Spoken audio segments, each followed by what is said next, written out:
பேசும் வாய்ப்பை எதிர்பார்த்திருக்கிறார் பழனிசாமி. அதிமுகவுடனான கூட்டணிக்கு பிறகு பன்னீர்செல்வம் தொடர்பாக பேசுவதை பாஜக நிறுத்திவிட்டதால் மிகுந்த மன வருத்தத்தில் உள்ளார் பன்னீர்செல்வம். இதன் தொடர்ச்சியாக இனி அதிமுக பாஜகவுக்காக காத்திருக்க வேண்டாம். புதிதாக கட்சி தொடங்கி நடிகர் விஜயின் தவேகாவுடன் கூட்டணி அமைத்தால் அதிமுக பாஜக அணியையே பின்னுக்கு தள்ளிவிடலாம் எனும் யோசனையை பேச ஆரம்பித்துள்ளனர் பன்னீர்செல்வத்தின் ஆதரவாளர்கள்.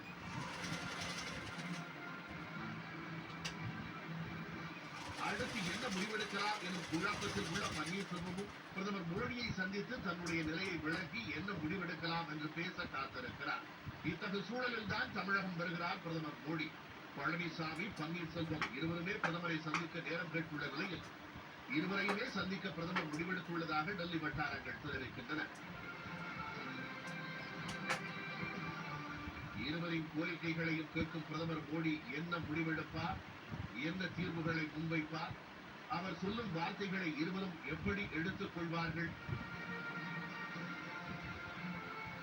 இந்த பேச்சு இப்போது அதிமுக பாஜகவை தாண்டி தவேக திமுகவினர் மத்தியிலும் எழுந்துள்ளது.